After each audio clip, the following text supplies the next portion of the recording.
Good morning, everyone, and welcome to AJU's Biyachad Together digital platform, a space for learning and sharing and convening. My name is Dr. Rotem Rosenthal, and I'm the Chief Curator of American Jewish University and the Senior Director of Arts and Culture, and I'm delighted to welcome everybody here. And I'm also delighted to start the week with you. We're super happy that you could join us. Again, my name is Dr. Rotem Rosenthal, and I'm the Chief Curator of American Jewish University, and I'm delighted to welcome you to this first webinar of the week. Thank you for choosing to spend your Monday morning with us. We're so happy that you're here with us, and we're so happy that you've joined us. No matter where you are, we know that we have people that are joining us from all over the world this morning. So welcome and thank you for bringing us into your world. And we hope you will do so again and again. AJU's Biyachad Together is a platform for experiential learning occurring online. We update our offerings on a weekly basis, and we highly encourage you all to register and join us. And I'm absolutely delighted to welcome you to this panel of three powerhouses rabbis that are going to talk to you about some of the most important things in their work. It gives me an immense pleasure to introduce you to Rabbi Cheryl Peretz, who is the Associate Dean of the Ziegler School of Rabbinic Studies, and she will also be your moderator for today. Rabbi Cheryl Carrots will be in conversation with Tova Leibovic-Douglas and with Rabbi Debra Newman Kamin, and she will introduce them in a moment. And we encourage you to please submit questions through the Q&A function. Without no further ado, I will hand it over to Rabbi Peretz, and thank you again for joining us this morning. Good morning. It's wonderful to be together and to introduce you to two of my great friends and teachers and colleagues. As Rota mentioned, I'm Cheryl Carrots. I'm the Associate Dean of the Ziegler School of Rabbinic Studies. I've been the Associate Dean here for 20 years, having come from a family that celebrated Judaism but didn't necessarily observe Judaism. I grew into my Jewish life as a college student and young adult, going on to get an MBA, and eventually became a rabbi studying here at the Ziegler School. And as I like to say, they never let me leave. I think they were afraid to let me out into the big world. And I've been Associate Dean here for 20 years.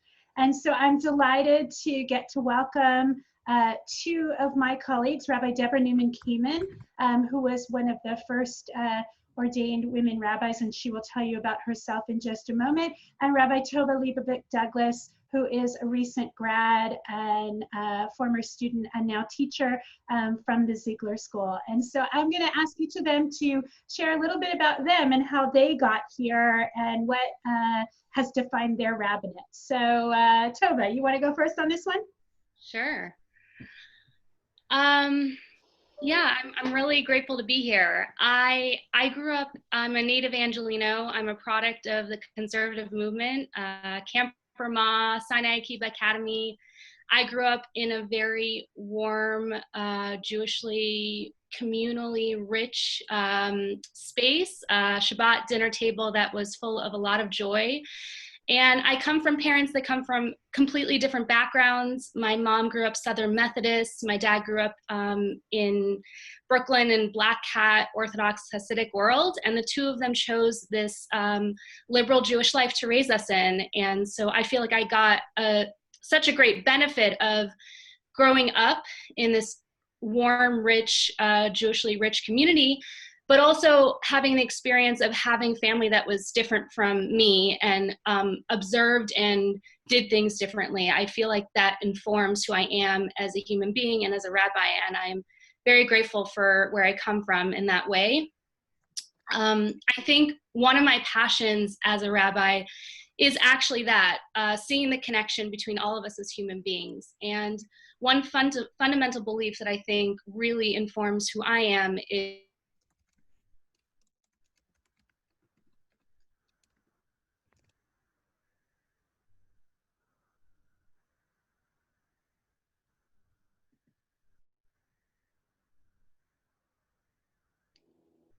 I think we might have lost Tova. It seems like she might have been frozen, which happens when you speak of such great things. Tova is so incredible that time freezes when she speaks. So we will get back to Tova, and I'll turn to Rabbi Debra Newman Kamin to tell us a little bit about herself. So, Cheryl, I like the way I want to get what you said about, I grew up in a family that celebrated Judaism but didn't ritually practice Judaism. I think I'm getting close to quoting you. So that's very much the way that I grew up. I grew up in a family that really loved being Jewish. We belonged to a conservative synagogue. I actually was one of those rare kids that actually liked Hebrew school. But do we want to pause here and let Tova finish now that she's back with us? Okay, don't worry. I am so sorry. Zoom, internet, I don't know, it just totally cut out. Technology. You were telling us about the rich Jewish community of Los Angeles that embraced you and your family, and where, yeah. Oh, is that where I ended? Oh my gosh, I was rambling for a really long time. I'm sorry. Okay. That's good. It's really like Rabbinics 101. You just keep talking. I think that's what you should. So anyway, I don't know, did you hear that I come from different backgrounds, that my mom, yes, right? Okay, so this beautiful, rich community I grew up in, and I think fundamentally as a rabbi, I really believe that each one of us is created in the image of God, B'Tselem Elohim. Each one of us is a unique holy soul, and that we might experience the world differently. And I also think we often forget the uniqueness of who we are individually. It's very easy to forget that. And I see my role as a rabbi, there's many different roles and hats that I wear, or kippot that I wear, but I really see fundamentally at the core, finding ways to facilitate an individual's personal Jewish spiritual experience. And I'm figuring that out. I'm new to the rabbinate, and I'm excited about the possibilities of finding different ways to reach people. Great, thank you. Deborah. So I didn't grow up like Tova, having all this exposure to Camp Ramah and day school and all of the wonderful things that you had. But I did grow up in a family that cared very deeply about being Jewish, even though they weren't particularly observant. And but there's certainly, I mean, when I was, I remember the first time at my congregation where they allowed women to open the ark on the bima, and some people walked out in a huff. So I grew up in the dinosaur ages of women, really doing nothing ritually, certainly not in leadership of the congregation in any kind of way. So I certainly didn't grow up thinking I would be a rabbi. This was not anything that I would have ever thought about. But I did grow up thinking that somehow when I grew up, I was going to own my own observance, and I was going to be able to do things that we didn't do at home. I felt like there was more, but I knew that I wasn't going to be able to explore it as much until I was more of an independent adult. And I will say on a very personal level, I grew up in a home where my father had received a Jewish, perfunctory Jewish education, but, could read Hebrew, could lead Kiddush, could lead a Seder. And my mother did not grow up with any kind of education like that, though she could make the most, delicious holiday meal. And my parents divorced when I was a young teenager. And when my father left the house, Jewish knowledge left with him. And my mom did the best that she could, but she didn't know how to lead Kiddush, and she didn't know how to do certain things. And so any Jewish ritual that we did left with my father. And so the one thing I felt really strongly about was that I was going to get a Jewish education that would empower me to be able to own my own Judaism and know that nobody could take it when they left. But really, so a lot in college, a lot in Hillel, but I was out of college by the time that JTS began to ordain women. So I was there in the very, very beginning. And I think really for me, what motivated me in the beginning is that I just wanted a strong Jewish education. I didn't even think I'd ever practice as a rabbi, right. But I really wanted to learn. And there weren't that many opportunities for women to have a serious Jewish education really anywhere in the world at this point. And we're talking about, late 70s, early 80s. so, you know, so I entered the rabbinate, and we can talk about it later if there's time, and to a lot of, you know, people who just really weren't so keen and eager. You know, they liked me, they thought I was kind of nice, but they really did not see me as a rabbi. And the early days were really a struggle. I've been doing it 30 years, so we all grew up together. I've been in the same congregation for 30 years. So we kind of all grew up together, and now it's amazing because I serve a congregation that just, you know, knows me. We care about each other, and I think for them, you know, the fact of being a woman rabbi is a non-issue, but it wasn't in the early days, and it was. It could be, you know, it could be really difficult. It could be a little brutal. So I'm interested in hearing, you know, what our younger colleagues have to say about their experience. I appreciate your considering me younger. Thanks for that, Deborah. Also, I want to just mention, in case people missed, that Deborah is also the very recent past president of the Rabbinical Assembly, the Assembly of Rabbis of the Conservative Movement, and followed the footsteps of another woman being president, but made a really significant difference. But I also want to mark that since we were talking about our upbringing and how different that is and our journey to the rabbinate, we're also expressing our rabbinates in very different ways. Deborah, as she mentioned, is a congregational rabbi and has been for 30 years. Tova worked at Beit Tshuva in residence program for people with addiction, and is now an independent rabbi doing lots of different educational and personal life cycle things. And I have spent my career as associate dean of the Ziegler School and done some part-time pulpit work on the side. And so it's amazing to hear how different and yet how similar we are. And so, and to everyone in the audience, I want to continue to invite you to think about what questions you might have.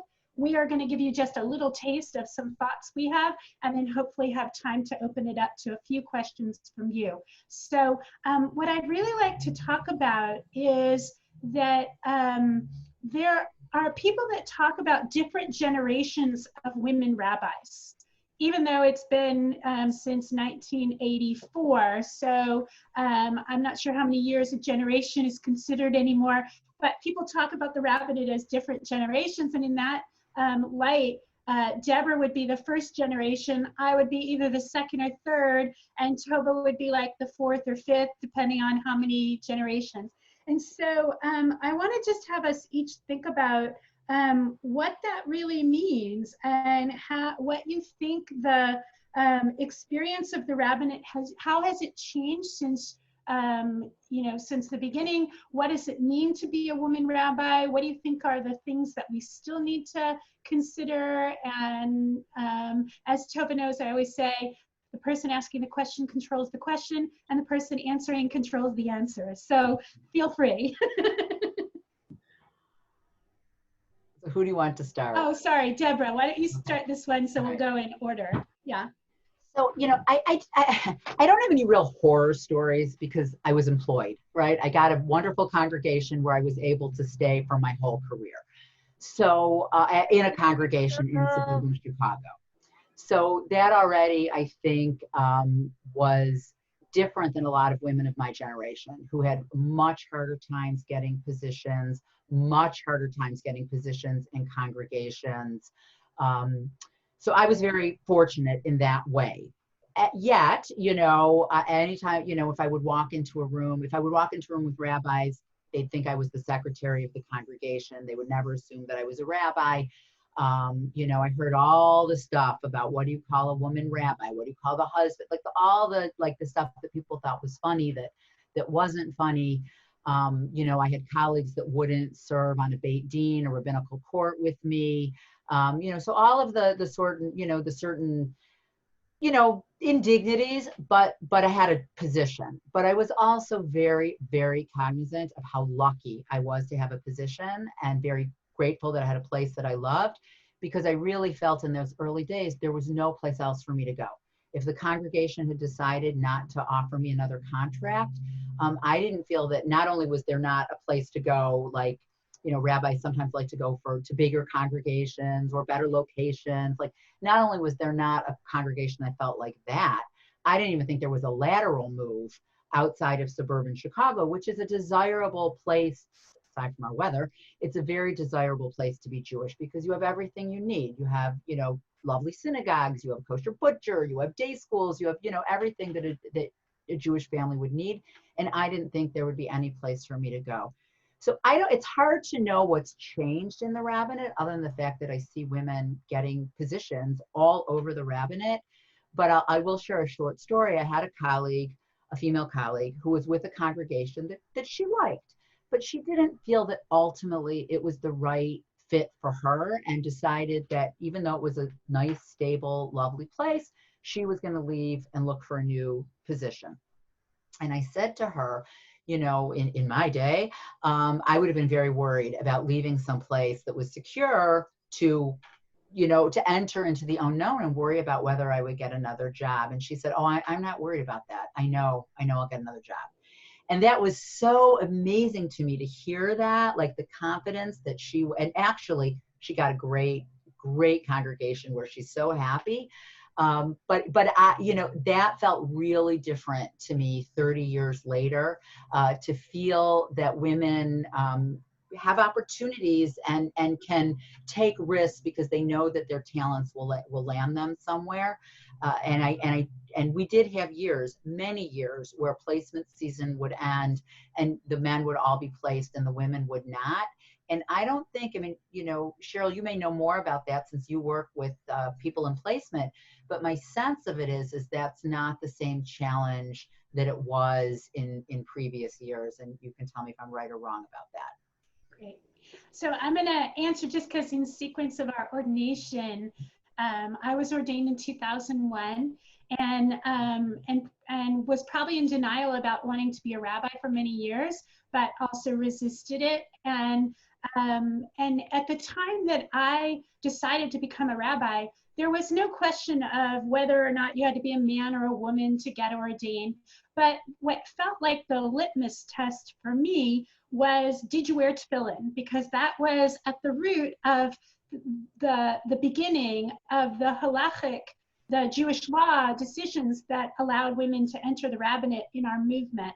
And at the time I didn't. And so I sort of hid from applying to rabbinical school even. And I think that when the Ziegler School was formed and looked at that position a little bit differently, it opened a door for me that allowed me to do this, not because I was a woman or because I wasn't a man, but just because of who I am.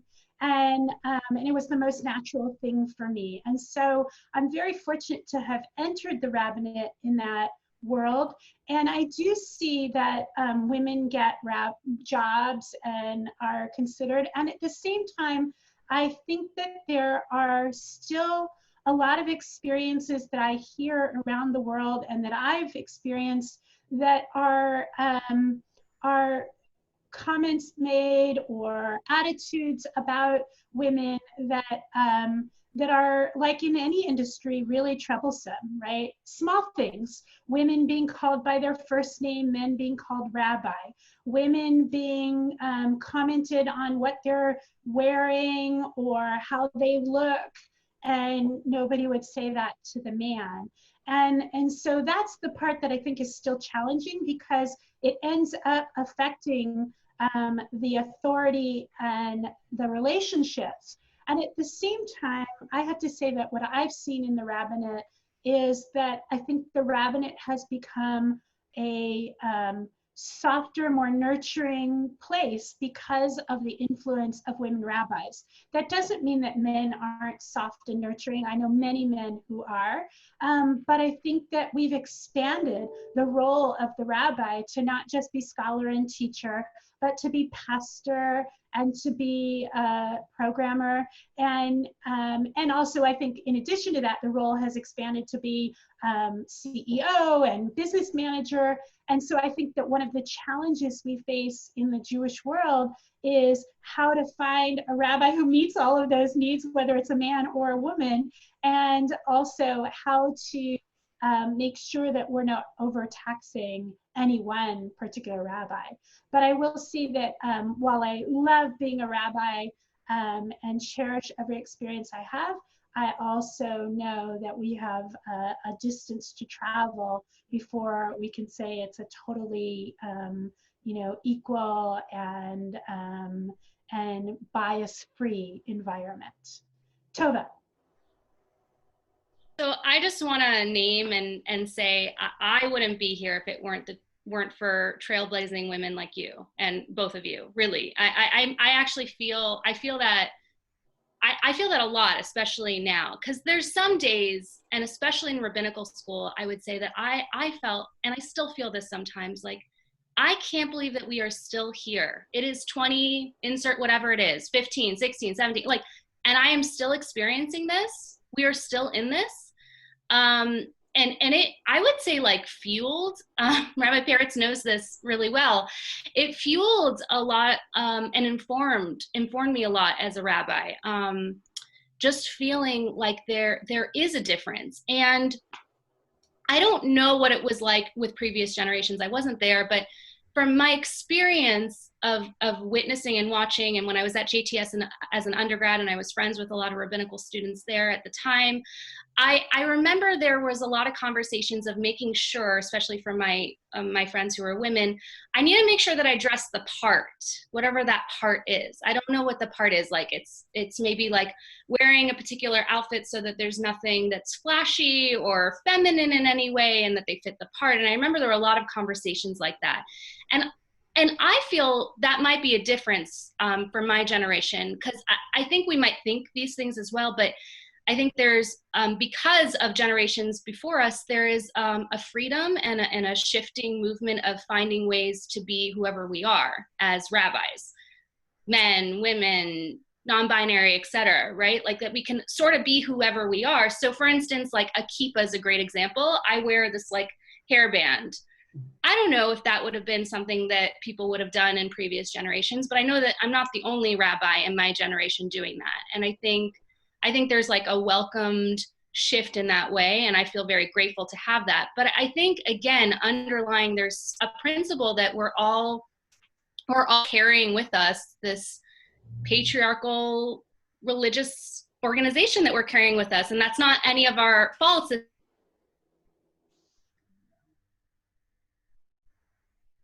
Uh-oh. Okay. Again, Tova's words are freezing in time. They're so essential. And while we're waiting for her, I just, one of the things that Tova said, and I see some of the comments coming about women's experiences in other environments, and also women's experiences within Jewish community, and having the opportunity to express their Judaism, that the remarkable thing is that much has changed, right? And we are in a different time, and it's hard to forget what you've experienced in your life, right? So man or woman, I know that 5 or 10 years ago, it would have been very common to hear the question for someone like me who's not in a pulpit, when are you going to be a real rabbi, right? And that's shifted. I actually think I am a real rabbi, thank God, thank the Ziegler school that I became a real rabbi. And that speaks to what Rabbi Tova Leibovic-Douglas was saying about people being able to express their rabbinate in very different ways. And with that, I'll turn it back over to you to finish your answer. Yes. So basically, I just think that we're all a product of where we came from, and I feel really grateful to be in a generation where I can express my rabbinate in whatever way that looks like. Being a mom, I wear out as a rabbi, and I don't know if that was something that we could have done in previous generations. Maybe we could, maybe we couldn't, but I feel like there is a welcome of that. But I still think that we all carry this tradition that was made by men for men to be reinterpreted by more men, and that's tricky. That's tricky to be a woman that's inheriting that tradition and finding our way in that. And so I still think, even though we're in 2020, and even though there have been so many trailblazing women ahead of me, and even though institutions are welcoming women in leadership positions, and I'm internally grateful for that, I still think there is so much work to be done. And my hope is my daughters, my 5-year-old, up until 2 years ago, she thought that only women could be rabbis.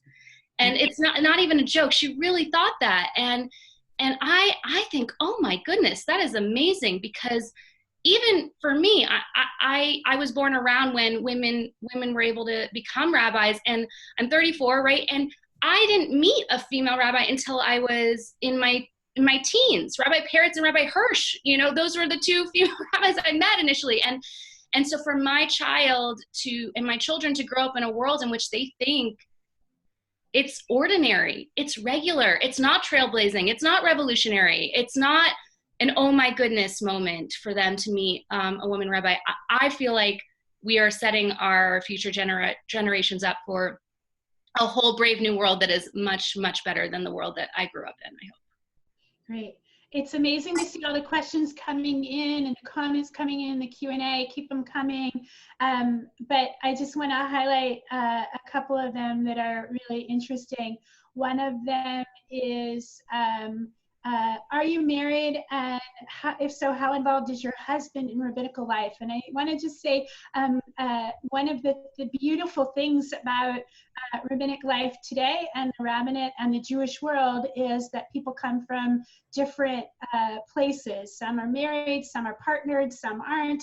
And I don't think that you can put a blanket statement on whether or not a partner is supportive or what their role is. That what we know is that the old role of Rebbitzin, who is considered like she's hired just because the rabbi was hired, that's no longer there, but that's true for men who are married to women, men who are married to men, women who are married to men, and women who are married to women, or just people who are unpartnered or partnered in some other way. And I think that like any other aspect of our lives, it's important to find someone who supports who you are and what you do. And I think that my colleagues would agree with that, and both have been fortunate to find that. I also see a question about if we think the experience of women rabbis in the Reform movement is different from ours. Deborah, do you want to take that one, maybe? I think it is, and I think part of it is the Reform movement as a sort of, I will say, union for rabbis, right? Their rabbinic organization really started addressing the issues of the integration of women rabbis much earlier than the conservative movement did. They were ordained earlier, they began doing these things earlier, and the Reform movement on a whole, I think, has a much tighter rein on synagogue norms, like salaries. So I don't know that it's as easy for congregations in the Reform movement to have a, different salary for a man and a woman of the same experience. Like, I think they just, the way they're structured, it's more bureaucratic, and therefore, I do think it's easier to be a woman. Meanwhile, though, they recently set up a task force with the whole Me Too to look at a whole other. The problem with all of this is so much has improved, but we're not there yet, and then also we've discovered new things. Like, nobody was talking about Me Too just, a short while ago. And then it was like, oh, whoops, how did we miss this one? So part of it is, we're having also revelations about challenges that women are having in the workplace in many other professions that I never would have thought my daughter would have to face these things. I would have thought those were long ago solved. And, unfortunately, bad news, we have a lot more work to do. But the other thing that I will say, sort of anecdotally, so I'm practicing in Chicago, where I've been for 30 years. I'm at a lovely congregation with 400 households. I'm the only rabbi. All of the big congregations on the north, all over Chicago, of which maybe there are a half a dozen, not one of them is headed by a senior position that is a woman. And I think I can also safely say not one of them has an assistant rabbi that's a woman. So in my own little community, like, what's up with that? Like, in the Reform movement, you find women, if you have a congregation with more than one rabbi, for sure your second, the assistant rabbi associate, for sure is a woman if the senior rabbi is a man. And women have broken into many more senior positions just to compare, in the Chicago area, of the major Reform congregations that have more than one rabbi, 4 of them are headed by women as senior positions. So it's a real difference when you look at, within congregational life, employment for women, at least in Chicago. Yeah, I think to come to one of the questions that's there also that Anne wrote about, are there still congregations that don't count women in a minyan or accept them as valid witnesses? I think that highlights one of the other distinctions, and that's that while I will let Reform rabbis speak to their commitment to how they do Jewish law and Jewish tradition, in the conservative movement, the tradition and the change go hand in hand. And as we look for new answers to new applications of Jewish law, we don't necessarily say that that negates what was. It just adds another possibility and another component. And so it's the reason that we do still have, although it's a small number at this point, we do still have some communities that are not egalitarian and or limit women's participation. And that's not always just a sociological thing. It is sometimes because of the way the pluralism of Jewish law works in our movement, which can make it more difficult for those of us who feel really strongly about the principles of egalitarianism. So thank you for that answer and for those questions. I'm going to ask us to shift just a little bit for a moment, and we'll keep looking for the questions that people are asking also. But what I want us to think about is the moment that we're finding ourselves in today. You know, everywhere we go, we're talking about it being an unprecedented time. And so I would just love to hear you reflect on how things have shifted for you as a rabbi during this time, and or what text or Jewish practice is helping to cultivate your soul and nurture your spirit during this time. So Rabbi Tova Leibovic-Douglas, you want to go first? Yes, sure. Thank you.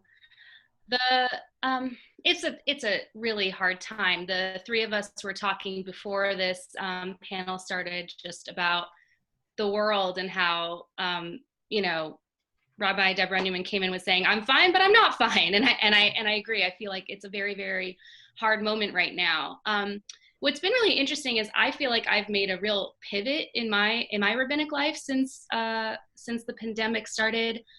A dear friend of mine actually said, "You kind of have a Corona pulpit." I don't know exactly what she means, but I think what she means is I'm posting a lot on Facebook about my personal reflections on this moment in time.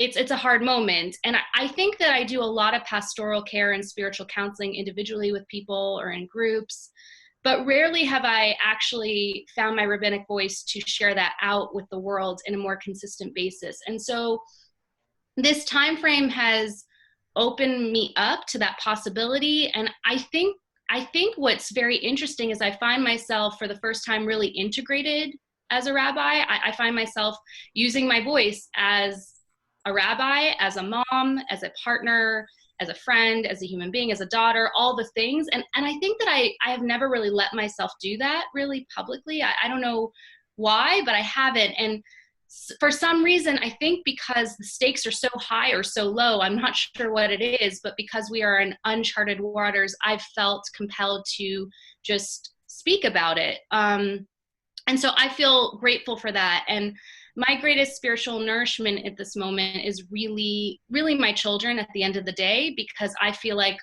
my energy is really going into making sure that they're not completely overwhelmed in the way that I might be. And so finding little moments, whatever that looks like, and I'm finding the moments, is that getting ready for Shabbat in a different way. They're part of it. We collect things on scavenger hunts on Friday, and then we bring them inside, and then we paint them, and we do Hidur Mitzvah, like setting the table in a beautiful way so that Shabbat feels beautiful. That's not something I did before COVID. And that's certainly not something that I would consider to be rabbinic necessarily. But now I really do feel that is rabbinic, and that is certainly part of my life as a mom and a human.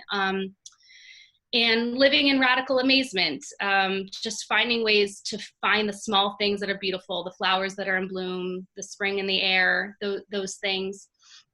And the last piece for me is I really have been thinking of moment to moment living, and that's not something I do very well as someone with like anxiety, and I'm like a neurotic Jew, right? We're all anxious, and I'm finding that this time frame, even though it's very complicated and hard and certainly dark, there is a force or a pull to live in these moment to moments. And the one prayer that is getting me through this, it always has really gotten me through things, but I would say that it is really at the forefront of my mind, is the Shema.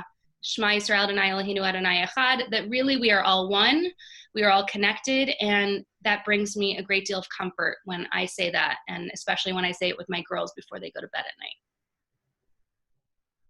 Thank you. Rabbi Newman Kamin. So I feel like I'm fine if I can stay in just today. If I start to think about what's going to happen, when am I going to see my kids again? What's going to happen to my congregation? And we have to talk about what are we going to do for the holidays? Then I start to feel anxious. So it takes a bit of, it takes work every day to like anchor myself in just today. So I do try to spend some time outside in nature, especially in Chicago, the drama of how different it looks than it looked 2 months ago, and focusing on that. Yoga, like I do find time to like do things. I don't have children at home, so I'm not dealing with all of the anxiety around homeschooling and my children and all of that. So I think it makes my life a lot easier. But I have to say, I have never felt so focused on the Omer period that we're in right now, the counting of the Omer, the counting of the days that connect the holiday of Passover, receiving freedom, with the holiday of Shavuot, receiving the Torah. Because I felt like as soon as our governor ordered shelter in place, I started counting, this is day 3 of the quarantine, this is day 4. And I kept thinking, wow, I can't wait till the Omer starts. So I'm actually doing something ritually meaningful. I will say I'm a little anxious because we're going to end, and we're still in shelter in place in Illinois. So what does that mean? But for me, the idea of thinking about, not only counting each day, but my biggest like anxiety besides the future is what was actually meaningful about today? Like, what did today really mean? Did it just slip through my hands? Like, what is this period going to mean when it's all over? Is it going to mean something? Or was it just treading water till we could get back to normal? And that scares me. So I feel like thinking about how do I sanctify each day? How do I make something holy? How do I, and a lot of it as a rabbi is, of course, taking care of my congregants, but also taking care of myself. And the texts that I feel that have spoken to me so strongly, even though I've read them many times in the past, is our Sidur Lev Shalem for the conservative movement, has a weekly meditation during the Omer period. And I feel like each one these were written years ago, but I feel like each one was written for this period. So every week there was a different meditation. So first week was, what obligation does love bring? The next week, what limits should I place on my ego? The third week, what does a day look like? Like I found that meditation, like that was so meaningful to me. What does a day look like now that I don't have a schedule anymore? What do I bring to the world, right? What do I bring to the world that nobody else brings? How can I focus on the gloriousness of this day? And then the final week is what mitzvah or what special Torah, reading of Torah, special teaching of Torah do I want to concentrate on this year? And so I found like reading those each day and thinking about those questions, I found incredibly, incredibly meaningful. As I said, I'm a little anxious. I'm going to have to figure out what comes next for me after Shavuot. I'm not sure I want to focus on the next cycle, which will lead us to Tisha B'Av, because that's just that'll be a bad road to go down. So I don't know what's going to happen and how I'm going to find meaning, but this is what I've focused on for the last 7 weeks. Nice. That's really beautiful. Thank you for sharing the meditation from the Siddur too. And I'll just add two things. So one is, I feel like that's the crux of what I've been living, that needing to plan because I'm supposed to figure out schedules for the fall and classes and teachers, and living in the moment and not being able to plan because of the uncertainty. And so my own spiritual work and the work that I've been doing with people really revolves around living in that tension, because, you know, I'm used to figuring, somebody just asked me about, you know, something for December, and I was like, sure, just pick a date, because like, I don't have a schedule right now. Whereas normally I would have a schedule that not only incorporated the weekly teaching, but also traveling and speaking and other things, and everything's happening much more, you know, minute to minute or day to day. And I think that there's both a beauty in that and a difficulty. And as far as the texts that I've been finding that are really helpful is, I'm overwhelmed anew at how, when the rabbis tell us to turn it and turn it because everything's in it, it's so true. Because when you're experiencing something, when you look at a text, you see that experience in it that wasn't there before. And so some of you may have been with me last Wednesday when I taught for another B'Yachad program, and if you didn't get to hear it live, we still have the recording, so if you email us, we're happy to provide the recording. But I looked at an age-old story that both of you are probably familiar with, of Rabbi Shimon Bar Yochai, who ends up being sent to, well, he goes running to a cave to avoid the decree of the Romans because he spoke terribly about what he saw as the commerce and economic development that was happening, and he thought he could preserve his values and Torah and his connection to God by isolating himself in the cave, right? And he comes out and his eyes burn everything until he finally realizes that Torah and our values and what happens in the you know, one-dimensional isolation and the commerce out in the world are, they need each other. And I really, like, I would have never thought of this as the message of one of the messages of this story, but it really spoke to me of the moment in time that we're in, of the tension between some of us wanting to stay in our isolated homes of protection and safety, and where we can make sure that lives are preserved, and that we live in a world where the commerce is necessary, and that for some people it's the only way they make a living.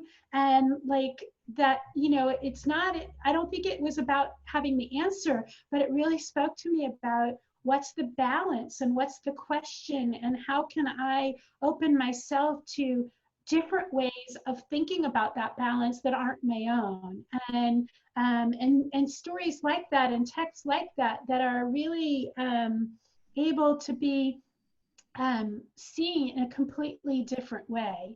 And I think that one of the things that you know, we're sort of all pointing to is that we are learning to adapt, and we learn to see the world differently.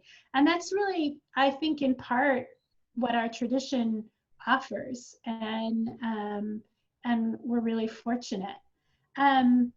So we're almost out of time, but I just want to make sure that you both know, and we can look at it afterwards. There are lots of comments about people wanting to join your communities and be with you and learn from you, and wanting to know where you're from, and more questions about being a woman, and really about what it means to be grounded. And I just want to also celebrate the comments that we're seeing about people who, either in their own Jewish communities or in other arenas, are paving the way for other women, and have commented on how this makes them think about that. And so the path is long. We are taking our journey on it, and hopefully we are helping to contribute to tomorrow that will be better than today, not only for women, but for the entire Jewish world and the world at large. So I want to thank you both for being with us. And thank you to all of you for joining us and for sharing your important questions as well, and wish you a great day. Thank you. Thank you both.